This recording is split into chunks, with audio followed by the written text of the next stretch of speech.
Hello friends, welcome to my YouTube channel IES-GATEWiz। इस video में engineering mechanics के question number 61 से लेकर 70 तक डिटेल में कंसेप्ट के साथ डिस्कस करूंगा। ये सीरीज का पार्ट 7 वीडियो है। पुराने वीडियोस के लिए आप मेरे यूट्यूब चैनल पर जाकर देख सकते हैं और जिस भी क्वेश्चन में आपको फर्दर डाउट लगता है आप कमेंट सेक्शन में मुझसे डिस्कस कर सकते हैं। So let's start. 61st question है। इससे पूछा गया है कि एक हमारा प्रोजेक्टाइल फायर किया गया जिसकी इनिशियल वेलोसिटी थी 10 मीटर पर सेकेंड। इसका मतलब जिस पार्टिकल को या जिस भी सपोज अगर हम बॉल को प्रोजेक्ट कर रहे हैं तो उसकी जो इनिशियल वेलोसिटी है वो 10 मीटर पर सेकेंड है at an angle of 60 degree या विद द हॉरिजेंटल, मतलब 60 डिग्री हॉरिजेंटल प्लेन के साथ उसको प्रोजेक्ट किया गया। और हमसे पूछा ये जा रहा है कि हमारी हॉरिजेंटल एंड वर्टिकल वेलोसिटी क्या होगी eight highest point of trajectory. Trajectory का मतलब ये है कि जो पार्टिकल हमारा प्रोजेक्टाइल मोशन में पाथ ट्रेस कर रहा है उसको हम ट्रेजेक्ट्री बोलते हैं, ट्रेजेक्ट्री ऑफ अ पार्टिकल। तो जब वो हाईएस्ट पॉइंट पे होगा तो उस समय हमारी वेलोसिटी कंपोनेंट्स क्या होंगे उस पार्टिकल के, वो हमें निकालना है। तो यहाँ पर एक प्रोजेक्टाइल मोशन की एक ट्रेजेक्ट्री मैंने दिखाई हुई है जिसको यहाँ पर हॉरिजेंटल प्लेन के साथ प्रोजेक्ट किया गया और किसी भी इंस्टेंट पे हमारा जो पार्टिकल है उसको हम उसके वेलोसिटी कंपोनेंट्स को रिजॉल्व कर सकते हैं। जो हॉरिजेंटल कंपोनेंट होगा that will B you cos theta and जो वर्टिकल कंपोनेंट होगा यू साइन थीटा, बिकॉज यहाँ पर जो है पार्टिकल ऊपर की तरफ जा रहा है, अगेंस्ट द ग्रेविटी जा रहा है। तो जो वेलोसिटी है, velocity component in Y direction है वो हमारी पॉजिटिव है, बिकॉज इस वेलोसिटी कंपोनेंट की वजह से हमारा पार्टिकल ऊपर जा रहा है। और हाईएस्ट पॉइंट जब रीच आउट करेगा उसके बाद जो डाउनवर्ड फॉल होगी हॉरिजेंटल प्लेन की तरफ, उसकी वजह से हमारा जो वेलोसिटी कंपोनेंट है आप देखेंगे वो हमारा निगेटिव हो जाएगा, that will B minus you of sine theta. ठीक है, और ये जो थीटा है ये किसी भी पॉइंट पे आप टेंजेंट खींचोगे तो बाय ज्योमेट्री हमारा थीटा हॉरिजेंटल कंपोनेंट के साथ एंगल आ जाएगा। तो अगर हाईएस्ट पॉइंट की बात करें तो हमारा जो मिड पॉइंट होगा वहां पर हमारा मिड डिस्टेंस होगी, आधी डिस्टेंस ट्रेवल करने के बाद हमारा मैक्सिमम हाइट रीच आउट होगी। एंड उस सिचुएशन पे हमारा जो हॉरिजेंटल वेलोसिटी कंपोनेंट है that will be ux equal to U cos theta, और जो वर्टिकल कंपोनेंट होगा वो हमारा 0 होगा। तो यू कॉस थीटा अगर हम रिजॉल्व करके यहाँ पर वैल्यू सब्स्टिट्यूट करें तो 10 cos 60 इज 5 मीटर पर सेकेंड। और हमारा जो वर्टिकल कंपोनेंट है वो ऑलरेडी ऑब्वियस है, वो 0 होगा हाईएस्ट पॉइंट पर। तो हमारा यहाँ करेक्ट आंसर जो होगा वो ऑप्शन बी होगा। तो किसी भी स्टेज पे आप वेलोसिटी कंपोनेंट्स निकाल सकते हो, बस आपको पॉजिटिव निगेटिव साइन का ध्यान रखना है। ठीक है, और सिमिलरली अगर हम एक्सेलरेशन की बात करें कि हमारा एक्सेलरेशन अलोंग एक्स एक्सिस जो है वो 0 है और जो हमारा component of velocity along Y axis है, और जो हमारा एक्सेलरेशन अलोंग वाई एक्सिस है बिकॉज द पार्टिकल है हाईएस्ट पॉइंट तक पहुंचने के लिए अपवर्ड डायरेक्शन में जा रहा है, अगेंस्ट द ग्रेविटी जा रहा है, तो वहां पे जो एक्सेलरेशन होगा पार्टिकल का that is taken as minus g. उसके बाद बात करते हैं the angle of projection at which the horizontal range और maximum height of a projectile are equal. हमें एंगल ऑफ प्रोजेक्शन निकालना है, यानी हम अज्यूम कर लेते हैं कि इनिशियल वेलोसिटी हमारी v नॉट थी, किसी भी पार्टिकल को हमने प्रोजेक्ट किया ग्राउंड से जो कि हॉरिजेंटल प्लेन में था, और थीटा हमें डिटरमाइन करना है उस सिचुएशन के लिए कि जो हमारी रेंज है, रेंज यानी जहां से हमने प्रोजेक्ट किया और ग्राउंड पे वापस कितनी डिस्टेंस ट्रेवल करने के बाद हॉरिजेंटल प्लेन की जो डिस्टेंस है वो हमारी रेंज है, कि वापस ग्राउंड में जब वो फॉल करेगा प्रोजेक्टाइल बॉडी फॉल करेगी तो वो डिस्टेंस हमारी रेंज होगी। और जो मैक्सिमम हाइट वो अचीव करेगा ड्यूरिंग द ट्रेजेक्ट्री पाथ वो हमारी मैक्सिमम हाइट होगी। तो ये मैंने पहले वीडियो में भी आपको एक्सप्लेन किया था कि दीज आर सिग्निफिकेंट टर्म्स जो कि आपको प्रोजेक्टाइल मोशन के लिए ध्यान रखने की जरूरत है। और यहाँ पर हमें थीटा निकालना है जहाँ पर जो मैक्सिमम हाइट रीच्ड है और हॉरिजेंटल रेंज बराबर है, तो इन दोनों को आप इक्वेट कर दोगे तो यू विल गेट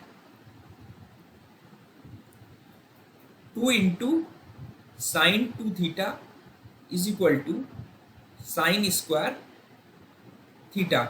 ये इन दोनों को आप इक्वेट करोगे मैक्सिमम हाइट और हॉरिजेंटल रेंज को, तो ये सिंप्लीफाइड इक्वेशन आपको मिलेगी। साइन 2 थीटा जो होता है हमारा that is 2 sin theta into cos theta is equal to sin square theta। इसको आप फर्दर सिंप्लीफाई करोगे तो आपका बचेगा sin theta is equal to 4 cos theta। Further you will get tan theta is equal to 4 और theta जो हो जाएगा वो हमारा tan इनवर्स ऑफ 4 हो जाएगा। तो ये अप्रॉक्सीमेटली 76 डिग्री के अप्रॉक्स आता है। ये मैंने आपको पहले भी बताया था, जब हमारी रेंज जो होगी वो और मैक्सिमम हाइट जो होगी वो बराबर होगी। यानी अगर हम इसको 76 डिग्री पर प्रोजेक्ट करेंगे इनिशियल वेलोसिटी से v0 से, तो हमारा जो रेंज यानी हॉरिजॉन्टल डिस्टेंस ट्रैवल करेगा पार्टिकल और जो मैक्सिमम हाइट ट्रैवल करेगा ड्यूरिंग द ट्रैजेक्टोरियल मोशन वो हमारी बराबर होगी। तो यहाँ पर करेक्ट आंसर जो होगा वो ऑप्शन सी होगा। उसके बाद बात करते हैं 63 क्वेश्चन की। एक स्टोन है हमारा, it is thrown up a slope. Up a slope means हम स्लोप जिस डायरेक्शन में राइजिंग है उधर की तरफ अपने स्टोन को प्रोजेक्ट कर रहे हैं, और जो स्लोप का हमारा इंक्लिनेशन है, स्लोप का इंक्लिनेशन जो है वो थीटा है।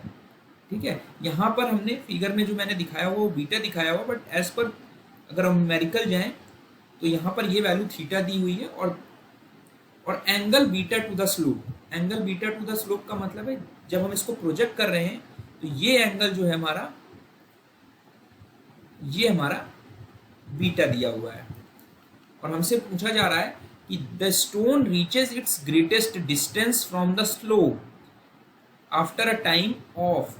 तो हमारा जो स्टोन है वो greatest distance from the slope यानी जो मैक्सिमम हाइट है वहां तक पहुंचने के लिए कितना टाइम लगेगा। यानी दिस इज द पॉइंट जहां पे हमारी मैक्सिमम हाइट होगी पार्टिकल की फ्रॉम द स्लोप। तो इस पॉइंट तक, यहां से यहां तक पहुंचने के लिए कितना टाइम लगेगा पार्टिकल को, वो हमें डिटरमाइन करना है। यानी ए से इस पोजीशन पे जाने के लिए जहां पर स्लोप से पार्टिकल मैक्सिमम दूरी पर होगा। ठीक है, तो ये मैंने आपको पिछले वीडियो में भी एक्सप्लेन किया था कि यहाँ पे मैंने कुछ टाइम ऑफ फ्लाइट का टर्मिनोलॉजी दी हुई है। टाइम ऑफ फ्लाइट का मतलब ये है कि जब हमने पार्टिकल को यहाँ से प्रोजेक्ट किया और वापस वो ग्राउंड पे कितने टाइम के बाद आ जाएगी, तो दिस इज द टाइम। ठीक है, और यहाँ पर हमारा ये जो एंगल दिया हुआ है ये हमारा दिया हुआ है, दिस इज थीटा और दिस इज बीटा दिया हुआ है।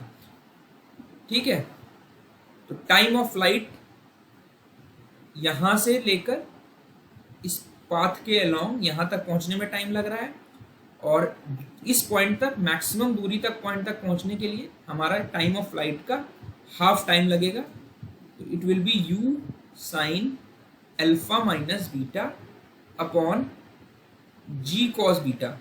बट यहाँ पे जो अल्फा बीटा है, ये मैंने जो फिगर में अल्फा बीटा दिखा रखा है वो है, बट एज पर अगर हम न्यूमेरिकल जाएं, जो हमने न्यूमेरिकल में मैं डाटा दिया है, यहाँ पर जो बीटा है वो हमारा थीटा के बराबर दिया हुआ है, और जो अल्फा है जो कि हॉरिजॉन्टल प्लेन के साथ कितना एंगल पार्टिकल इनिशियली बना रहा था, तो यहाँ पर जो अल्फा दिया हुआ है वो हमारा बीटा प्लस थीटा है। तो यहाँ पर ये वैल्यूज आप सब्स्टिट्यूट कर दोगे तो you will gate u sine theta divided by g cos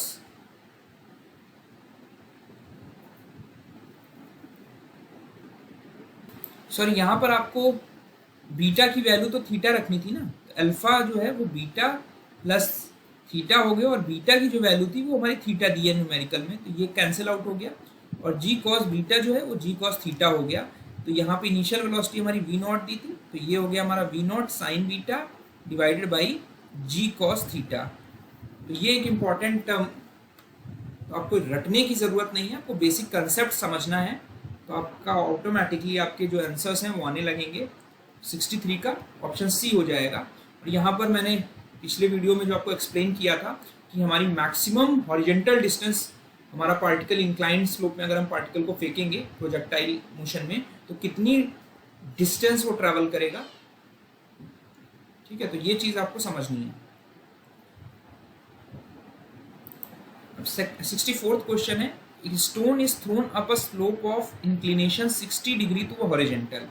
यहाँ पे 60 डिग्री हॉरिजॉन्टल के साथ हमारा पार्टिकल को थ्रो किया गया। ठीक है, जिसका जो स्लोप था वो हमारा दिया हुआ है 60 डिग्री, यानी बीटा की जो वैल्यू दी है यहाँ पर 60 डिग्री दी हुई है। ठीक है, और इन the direction of increasing slope, इस डायरेक्शन में हमारा राइजिंग हाइट है। अगर डाउन बोलता तो हमारा पार्टिकल को इधर से फेंका गया है, और राइजिंग अप बोल रहा है तो इधर से पार्टिकल को फेंका गया है। तो राइजिंग अप है in the direction of up slope, ठीक है। At what angle to the slope must the stone to be thrown so as to land as far as possible from the point of projection. हमसे पूछा जा रहा है कि हम कितने एंगल पर अपने प्रोजेक्टाइल बॉडी को फेंकेंगे कि वो हमारा सबसे ज्यादा डिस्टेंस ट्रैवल करेगा, यानी जो हमारी रेंज है दिस इज द डिस्टेंस। ये यहाँ पर लैंड करेगा वापस से पार्टिकल इस पाथ को फॉलो करके, तो ये हमारी जो डिस्टेंस होनी चाहिए मैक्सिमम होनी चाहिए। इस आर मैक्सिमम के लिए हमें निकालना है कि हमें कितने डिग्री पर अपने बॉडी को फेंकना है, यानी हमें अल्फा निकालना है एक तरीके से आप कह सकते हो, with respect to horizontal plane. यहाँ पे आप देखोगे यहाँ पर अल्फा नहीं निकालना है, alpha is with respect to horizontal plane. हमें यहाँ पर निकालना है at what angle to the slope, यानी हमें निकालना है अल्फा माइनस बीटा हमारा कितना होगा, सो दैट डिस्टेंस जो ट्रैवल होगी वो हमारी मैक्सिमम होगी, हॉरिजॉन्टल डिस्टेंस। तो ये मैंने पुराने वीडियो में एक्सप्लेन किया था कि जो अल्फा होगा that will be equal to 45 degree plus minus beta by 2 होगा, with respect to this angle is with respect to horizontal, और हमसे पूछा जा रहा है with respect to slope which is alpha minus beta, ठीक है। तो अल्फा की वैल्यू आप सब्स्टिट्यूट कर दोगे तो आ जाएगा आपका 45 plus beta by 2 minus beta, तो you will get 45 degree minus of beta by 2, और बीटा की वैल्यू यहाँ पर कितनी दी हुई है, हॉरिजॉन्टल प्लेन के साथ उस इंक्लाइंड स्लोप है वो 60 डिग्री इंक्लाइंड है, तो ये हो जाएगा 45 डिग्री माइनस 60 डिग्री बाई 2, यानी हमारा 15 डिग्री आ जाएगा। तो यहाँ पर करेक्ट आंसर जो होगा वो ऑप्शन ए होगा। इसके बाद आते हैं हमारा नेक्स्ट क्वेश्चन है, it is regarding the simple harmonic motion, और हमसे बोला जा रहा है कि एक बॉडी है, ठीक है, वो वाइब्रेट कर रही है या ऑसिलेट कर रही है सिंपल हार्मोनिक मोशन के फॉर्म में, इफ इट्स एक्सेलरेशन इज। तो थोड़ा सा समझ लेते हैं। सिंपल हार्मोनिक मोशन का मतलब ये है, ये हमारा वो पीरियोडिक मोशन होगा जहां पर हमारी एनर्जी का लॉस नहीं होगा, और जो बॉडी एक्सेलरेट कर रही है वो हमारा डायरेक्टली जो एक्सेलरेशन होगा वो प्रोपोर्शनल होगा कि वो इक्विलिब्रियम पोजीशन से कितना डिस्प्लेस कर रही है। अब ये डिस्प्लेसमेंट कैसे मेजर करेंगे, इसको समझने के लिए मैं आपको यहाँ फिगर से एक्सप्लेन कर देता हूँ कि सपोज ये एक ऑसिलेटर सिस्टम है, यहाँ पर एक मास इसके साथ m मास का एक बॉडी अटैच्ड है, ठीक है। अगर हम इसको इस इक्विलिब्रियम पोजीशन से इधर ले जाएंगे, अगर हम इसको इधर खींचेंगे, यानी इस डायरेक्शन में अगर हम डिस्प्लेसमेंट देंगे जहां पर x इज ग्रेटर देन 0, यानी पॉजिटिव डिस्प्लेसमेंट देंगे, तो हमारी स्प्रिंग सिस्टम होने की वजह से यहाँ पर एक रेस्टोरिंग फोर्स एक्ट करेगी जो इसको वापस से इक्विलिब्रियम पोजीशन में लाने की कोशिश करेगी। तो ये पोजीशन हमारी ये हो जाएगी। अगर हमारा जो बॉडी है उसको हम अवे फ्रॉम दी, ये दोनों जो सिस्टम है यहाँ पे away from the equilibrium position हम बॉडी को मूव कर रहे हैं, तो जो रिस्टोरिंग फोर्स डेवलप हो रही है अपोजिट डायरेक्शन में डेवलप हो रही है, in the direction of displacement नहीं हो रही है। जिस भी डायरेक्शन में हम इस डायरेक्शन में डिस्प्लेसमेंट कर रहे हैं, जो रिस्टोरिंग फोर्स है जो इसको वापस इक्विलिब्रियम पोजीशन में लाने की कोशिश कर रही है वो हमारी उसके अपोजिट डायरेक्शन में, तो जो फोर्स है हमारी वो क्या हो जाएगी, माइनस ऑफ kx, ठीक है। निगेटिव ये इंडिकेट कर रहा है because it is a restoring force, हमेशा डायरेक्शन ऑफ डिस्प्लेसमेंट के अपोजिट एक्ट कर रही है, तो जो फोर्स है वो हमारी डिस्प्लेसमेंट की प्रोपोर्शनल है, ठीक है। तो ये हमारा जो आएगा acceleration that is expressed as minus of omega square X. ये अभी कैसे डराइव हुआ ये मैं अभी फर्दर नीचे क्वेश्चन में एक्सप्लेन कर दूंगा आपको। तो एक्सेलरेशन इज हमारा जो वेलोसिटी है, rate of change of displacement होगा, और जो एक्सेलरेशन होगा rate of change of velocity होगा, which is given by d square by d t square. अगर यहाँ पर हम जो स्टेटमेंट्स दिए हुए हैं ये देखें कि जो हमारा एक्सेलरेशन है this is directly proportional to distance from its mean position, यानी x, भले ही वो x इज लेस देन 0 हो या x इज ग्रेटर देन 0, यानी अगर हम पार्टिकल को किसी भी डायरेक्शन में away from the equilibrium position move करेंगे तो एक्सेलरेशन जो होगा, जिस रेट से बॉडी एक्सेलरेट कर रही है, ऑसिलेट कर रही है, वो हमारे डिस्प्लेसमेंट के प्रोपोर्शनल होगा। And it is always directed away from the mean position and it is always directed towards the mean position. तो अगर आप ध्यान से देखोगे यहाँ पर जो displacement from the equilibrium position हो रहा है it is directed towards the equilibrium position. हमेशा बॉडी इक्विलिब्रियम पोजीशन की तरफ जाने के लिए एक्सेलरेट होगी, जो एक्सेलरेशन होगा that will be towards the equilibrium position, लेकिन हमेशा उसका जो डायरेक्शन होगा it will be opposite to the direction of displacement. जिस भी डायरेक्शन में आप डिस्प्लेसमेंट दे रहे हो उसको, उसके अपोजिट डायरेक्शन में हमारा एक्सेलरेशन डेवलप होगा as per Newton's law of motion, और that will be towards the equilibrium position. तो यहाँ पर हमारा करेक्ट स्टेटमेंट हो जाएगा 4, always directed towards the mean position and opposite to the direction of displacement. तो हमारा ऑप्शन 1 और 4 करेक्ट होगा, तो ऑप्शन बी हमारा सही हो जाएगा। उसके बाद आते हैं in simple harmonic motion the position of equilibrium is always stable equilibrium, unstable equilibrium और न्यूट्रल इक्विलिब्रियम का मैंने स्टार्टिंग वीडियोस में ऑलरेडी एक्सप्लेन किया हुआ है कि इनका फिजिकल क्या मतलब होता है। तो यहाँ पे जस्ट मैं आपको ब्रीफ कर देता हूँ कि स्टेबल इक्विलिब्रियम हमारा वो है जहाँ पर अगर हम थोड़ा सा भी बॉडी को डिस्टर्ब कर रहे हैं कोई भी इंपल्सिव फोर्स लगा के, तो वो मूव करेगा और then it will try to commit to its original position, ठीक है। लेकिन अनस्टेबल इक्विलिब्रियम में क्या, अगर हमने डिस्टर्ब किया तो it will move from its original position. तो यहाँ पर जो हमारी इक्विलिब्रियम पोजीशन है, अगर इसको हम एनर्जी के फॉर्म में करें, कोई भी स्केटर है तो अगर वो स्केट कर रहा है किसी भी डायरेक्शन में, ठीक है,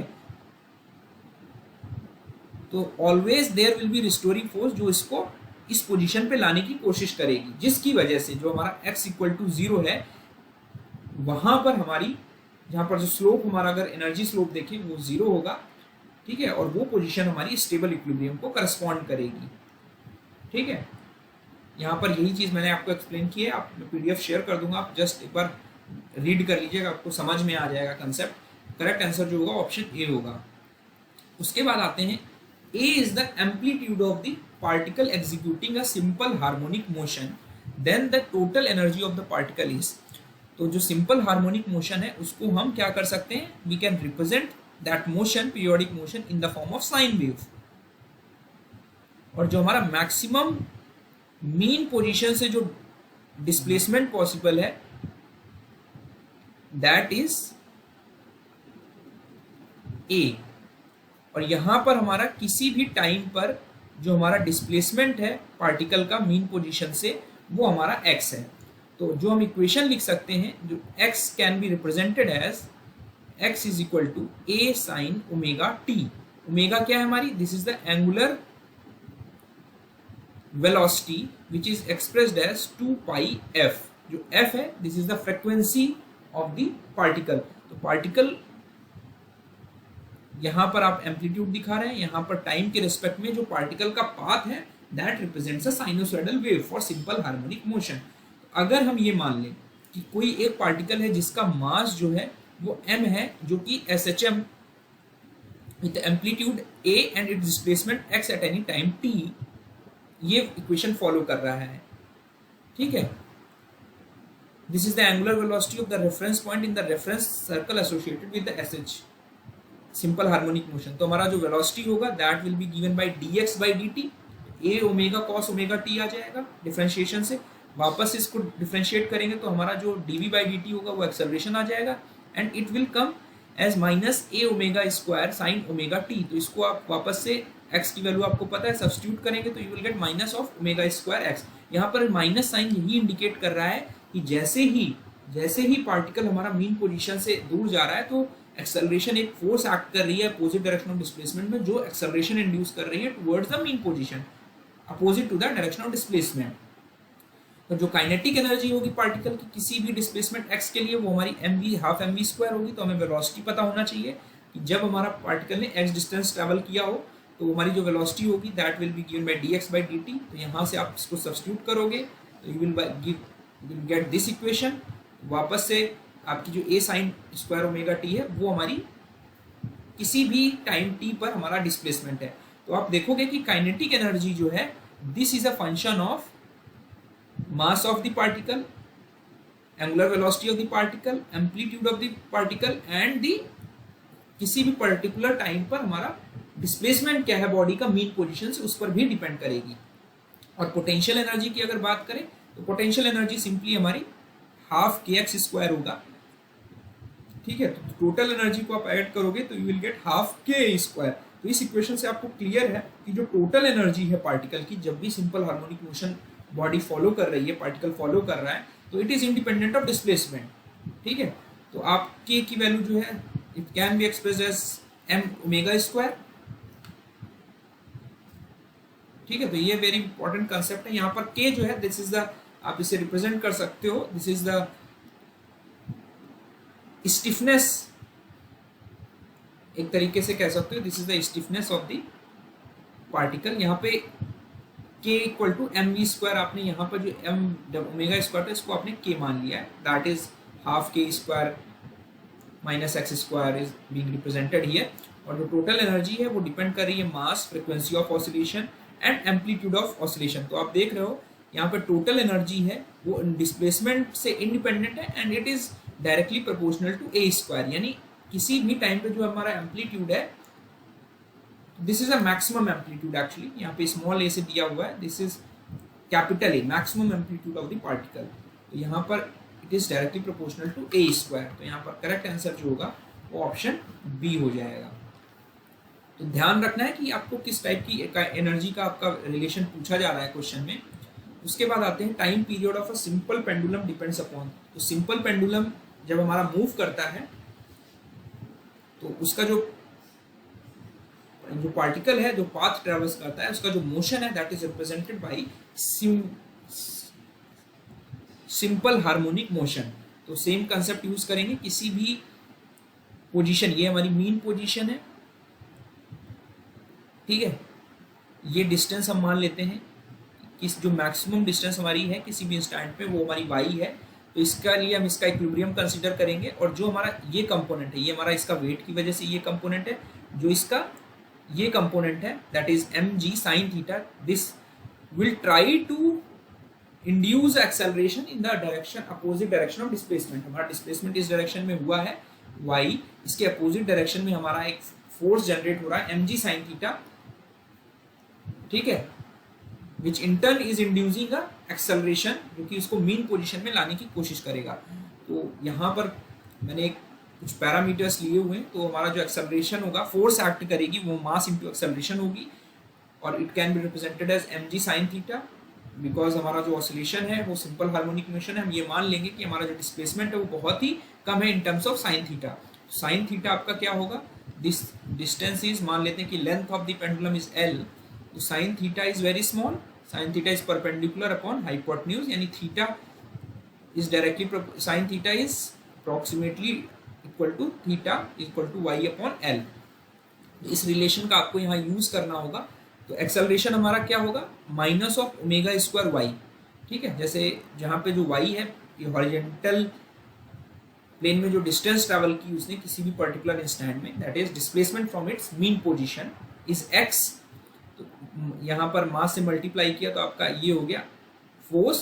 तो फोर्स हमारी क्या थी, mg sin थीटा, ये इक्वेट किया आपने तो ये रिलेशन आ गई, theta is equal to y upon l है, तो इन दोनों वैल्यूज को आपने gy अपॉन l और ओमेगा स्क्वायर को y जो हमारा था ये वाली इक्वेशन ओमेगा स्क्वायर y, और g थीटा की जगह आपने ये रख दिया g by l। तो ओमेगा जो आई एंगुलर वेलोसिटी जो आई root square root of g by l आ गई, और हमारी एंगुलर वेलोसिटी आपको पता है 2 पाई f होती है, और जो फ्रीक्वेंसी होती है वो हमारी 1 बाई t होती है। तो this is 2 by t and t is the time period. Time period हो गया 2 pi by square root g by l, ठीक है। तो यहाँ पर अगर आप देखोगे कि हमारा it is depending upon the length of the pendulum and acceleration of the gravity. तो करेक्ट आंसर यहाँ पर ऑप्शन डी हो जाएगा। उसके बाद हमारा नेक्स्ट क्वेश्चन है, ए पार्टिकल ऑफ मास 2 kg, यहाँ पे मास हमारा दिया है 2 kg है, और सिंपल हार्मोनिक मोशन हो रहा है, फ्रिक्वेंसी जो दी है वो हमारी 6 बाई पाई हर्ट्ज दी है। इस फ्रिक्वेंसी के साथ हमारा पार्टिकल मूव कर रहा है, और जो हमारा एम्पलीट्यूड है वो हमारा 0.25 मीटर है। तो मैक्सिमम काइनेटिक एनर्जी हमसे पूछा जा रहा है।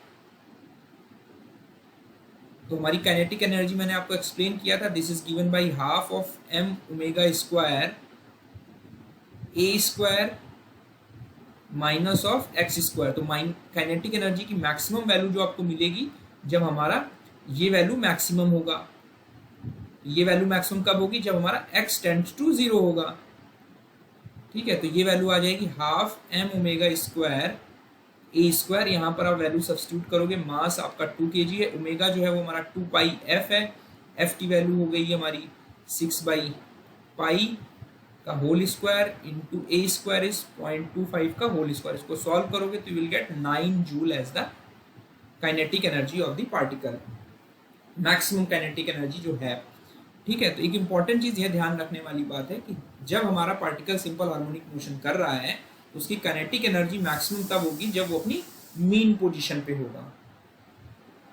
ठीक है, then there will be no displacement, और उस समय हमारी जो पोटेंशियल एनर्जी होगी, बिकॉज डिस्प्लेसमेंट तो जीरो है तो पोटेंशियल एनर्जी जो होगी वो जीरो होगी, यानी मिनिमम होगी एक तरीके से। और जब हमारा मैक्सिमम डिस्प्लेसमेंट होगा तो उस पोजीशन पे हमारी पार्टिकल की पोटेंशियल एनर्जी है वो हमारी मैक्सिमम होगी। तो ये चीज़ इंपॉर्टेंट कंसेप्ट है, ध्यान रखने वाली बात है।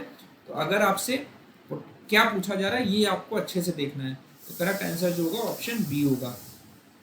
उसके बाद maximum displacement of a particle executing SHM, तो मैक्सिमम डिस्प्लेसमेंट हो रहा है तो इसका मतलब ये हुआ मैक्सिमम डिस्प्लेसमेंट के लिए हमारा मैक्सिमम डिस्प्लेसमेंट क्या होगा, तो उसके लिए काइनेटिक एनर्जी मैंने आपको बताया हाफ एम ओमेगा स्क्वायर ए स्क्वायर माइनस एक्स स्क्वायर। तो हमारा x जो है मैक्सिमम डिस्प्लेसमेंट कब होगा, जब हमारा अगर साइनसोइडल पाथ देखेंगे तो x जो होगा a के बराबर हो सकता है मैक्सिमम वैल्यू, तो यहाँ पर रखेंगे तो काइनेटिक एनर्जी ऑटोमेटिकली जीरो आ जाएगी। पोटेंशियल एनर्जी जो है वो हमारी half omega square X square है। तो मैक्सिमम डिस्प्लेसमेंट के लिए हमारा यानी x is equal to a होगा, तो पोटेंशियल एनर्जी हमारी मैक्सिमम होगी। तो विथ मैक्सिमम डिस्प्लेसमेंट के लिए हमारी काइनेटिक एनर्जी जीरो रहेगी और पोटेंशियल एनर्जी मैक्सिमम रहेगी। ठीक है, तो यहाँ पर इस चीज़ को मैंने एक्सप्लेन किया हुआ है, डायग्राम से भी दिखाया हुआ है कि ये हमारा मेन पोजीशन था, तो हमारी टोटल एनर्जी जो है वो हमारी ये रिप्रेजेंट कर रही है, और जो पोटेंशियल एनर्जी है वो हमारी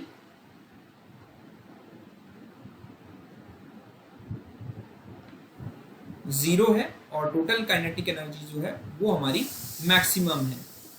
this graph is total energy, जैसे जैसे हम दूर जा रहे हैं वैसे वैसे हमारी टोटल एनर्जी कम होती जा रही है, और मैक्सिमम एम्पलीट्यूड पे हमारी टोटल एनर्जी काइनेटिक एनर्जी हो रही है जीरो हो जा रही है। और ये हमारी पोटेंशियल एनर्जी है, जैसे जैसे हम दूर जा रहे हैं वैसे वैसे हमारी पोटेंशियल एनर्जी बढ़ती जा रही है और हमें मैक्सिमम मिल रही है एट दी जहाँ पर हमारा पार्टिकल का डिस्प्लेसमेंट सबसे ज़्यादा है, यानी x इक्वल टू a है। आई होप मेरा वीडियो आपको पसंद आया होगा, इस तरह की वीडियोस फर्दर मैं बनाता रहूँगा। Thank you.